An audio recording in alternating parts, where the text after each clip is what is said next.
Nicolás de Obando nació en Cáceres el año 1451 y falleció en Sevilla el 29 de mayo de 1511. Fue un hombre que se caracterizó por la fidelidad a sus principios morales y religiosos y por su lealtad sin fisuras a los reyes católicos. Siendo muy joven y en consecuencia con los principios señalados, ingresó en la Orden de Caballería de Alcántara, de la que en 1478 sería nombrado comendador de Lares, cargo que ocuparía hasta el año 1503, cuando fue nombrado comendador mayor de la misma, habiendo demostrado un acendrado ascetismo y una gran capacidad de mando y de negociación. Se da la circunstancia que cuando fue nombrado comendador mayor, la Orden de Alcántara ya era dependiente de la corona, en cuya jurisdicción había sido incardinada el año 1494.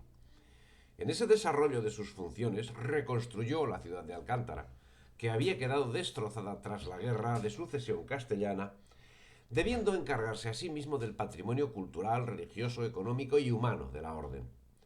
Con esa situación política se produjo en la Española el conflicto que acabaría con el gobierno de Cristóbal Colón, que sería sucedido por el gobierno poco afortunado de Francisco de Bobadilla. Por decreto firmado el 20 de junio de 1500, se ponía en libertad a los indios que habían sido esclavizados hasta el momento y se gestionaba su vuelta a América, a aquellos que habían sido traídos a la península, lo que se complementaría en la flota de Francisco de Bobadilla, quien remitiría encadenado a Colón a la península tras desposeerle de su cargo de virrey. Pero Francisco de Bobadilla tampoco acabó cumpliendo con las expectativas que de él se tenían. Para resolver esos primeros pasos, no solo inseguros, sino hasta en algún momento inicuos, los reyes católicos determinaron que el nuevo gobernador debía ser un hombre de su absoluta confianza, y no existía mejor candidato que quien era conocedor del sistema de encomienda. Ese mismo sistema que la corona estaba decidido a liquidar en la península y que sin embargo podía servir como elemento primordial para el desarrollo de la sociedad en los nuevos dominios. Ese hombre que contaba con la confianza de los reyes, que poseía experiencia y era resolutivo, no era otro que Nicolás de Obando, que el 3 de septiembre de 1501 fue nombrado gobernador y justicia de las islas y tierra firme de las Indias, llevando marcados como objetivos esenciales el asentamiento de la autoridad real, el saneamiento económico y la evangelización. Y al tiempo le daban poder e instrucciones para instaurar un ordenamiento jurídico de indios en el que fuesen tratados como hombres libres, vasallos de la corona. Sería el inicio de la encomienda en América, institución cuya extinción en la península era buscada ardientemente por la misma corona. Obando fue elegido por reunir las cualidades de lealtad, capacidad de administración, sentido de la justicia y evidente falta de interés por la riqueza y el oro. Emprendió la travesía junto a Francisco de Pizarro, Hernán Cortés, Francisco de Monroy, Bartolomé de las Casas y Juan de Esquivel, entre otros, sufriendo una travesía que se vio mermada por naufragios ocasionados por un huracán que también afectó a la Española, destruyendo las poblaciones de Santo Domingo, Concepción, Santiago y Bonao, cuyas casas habían sido construidas de madera. El 15 de abril llegaba la expedición a la Española. Desde esa fecha y hasta 1504, en poco más de 2 años, Obando reconstruiría Santo Domingo al otro lado del río, en esta ocasión de cal y canto, con calles anchas y edificios públicos como la fortaleza, el monasterio de San Francisco o el hospital de San Nicolás de Bari, edificio que albergaría a enfermos y pobres durante los siguientes 3 siglos y medio, cuando acabó desapareciendo por problemas financieros. Construyó una veintena de casas en la calle de la Fortaleza, cuya titularidad donó a la Orden Militar de Alcántara, y otras 6 en beneficio de la Cofradía de la Concepción de Nuestra Señora y del Hospital de Pobres de San Nicolás de la Villa de Santo Domingo, hospital que llegó a atender a más de 60 personas por día. Parece como si con su actuación quisiese contrarrestar los efectos del huracán. Pero no serían los huracanes los únicos problemas que hubo de afrontar Obando. Los nativos se habían sublevado esencialmente en el cacicazgo de Higüey como respuesta a los abusos que habían sido objeto por parte de algunos españoles, lo que les llevó a asesinar a otros españoles que nada habían tenido que ver en la acción, y ello comportó un castigo que fue llevado a cabo por un ejército de unos 300 hombres bajo el mando de Juan de Esquivel. Tomado, que fue preso el cacique Cotubanamá, fue ahorcado en 1504 por orden de Obando, que acto seguido fundó los poblados de Santa Cruz de Icayagua y San Baleón de Higüey, nombrando a Esquivel teniente de gobernador. En ese mismo periodo se sublevó también el cacicazgo de Jaraguá, gobernado por la cacica Anacaona y poblado en importante medida por españoles que habían constituido verdaderos harenes con nativas. Obando les obligó a casarse con una de ellas y a abandonar las demás, lo que fue entendido por aquellos como un verdadero castigo.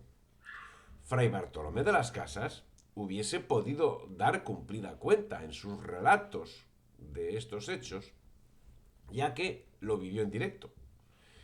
Y hubiese podido decir que él mismo sacó un esclavo en propiedad. Pero el fraile se limita a decir sobre el hecho: vide quemar vivas y despedazar e atormentar por diversas y muy maneras de muertes e tormentos y hacer esclavos todos los que a vida tomaron. Vide. ¿Dónde? ¿Cuándo?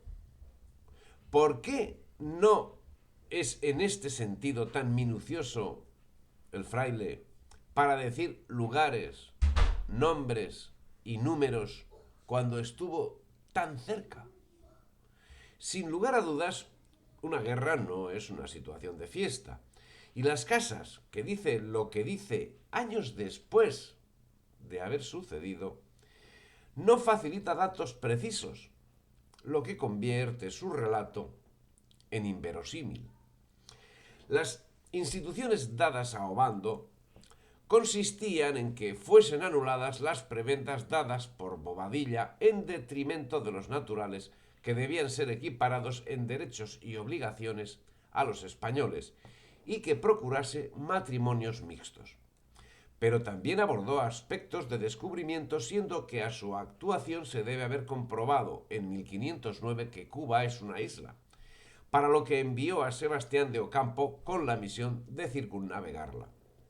También en 1508 encargó al piloto Andrés de Morales la exploración de la isla La Española y el levantamiento de un mapa completo de la misma, y ese mismo año encargó a Juan Ponce de León explorar y pacificar la isla de Boriquén, acción que tenía efecto el 12 de agosto del mismo año. Y en medio de toda esa actividad hubo de llevar a efecto su gran obra: instaurar en la isla el sistema que había predominado en la península durante los 4 siglos anteriores y que durante la Edad Media había sido una forma de compensar a órdenes militares y otros por servicios a la corona, otorgándoles privilegios temporales sobre tierras reconquistadas a los moros.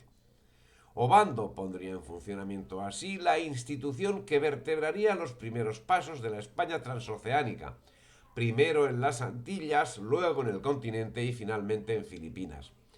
Una institución que, si caduca en esos momentos, había sido de suma utilidad en épocas inmediatamente anteriores. Una institución caduca que demostró ser esencial para la economía indiana, ya que se convertiría en su pilar básico de funcionamiento, posibilitando la mano de obra imprescindible para la realización de todo tipo de trabajos, que si en principio se limitaban a los estrictamente manuales, con el tiempo devinieron en trabajos artesanales de primer orden, en escribanos, en fabricantes de órganos, etc. La medida fue acogida muy favorablemente por los conquistadores, que veían en ella un método para alcanzar la nobleza, riqueza y prestigio, pero era a la vez una medida que comportaba la utilización de métodos obsoletos propios de una mentalidad de un mundo medieval. La aplicación de la encomienda acabaría siendo paralela a la conquista, llegando a implantarse en todo el continente americano, así como en Filipinas.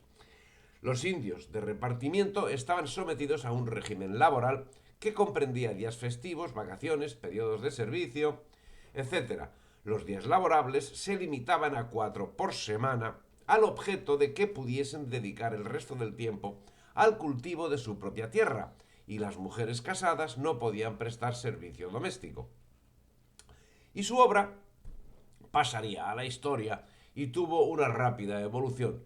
Comenzó en 1508, fue reformada por las leyes de Burgos de 1514 y de Valladolid de 1517 y fue abolida en 1542 con las leyes nuevas, si bien en algunos lugares se prolongó algún tiempo más.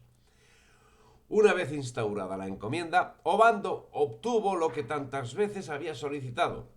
El 8 de agosto de 1508 fue sustituido en el mandato por Diego de Colón, pero la buena noticia le llegó por sorpresa, lo que ocasionó que hubiese de pedir prestado para su vuelta, ya que todo su caudal lo había dedicado a obras asistenciales. Las disputas políticas que él había sofocado se reiniciarían tras su marcha en 1509. Si te ha gustado el vídeo, dale me gusta, difunde y suscríbete al canal.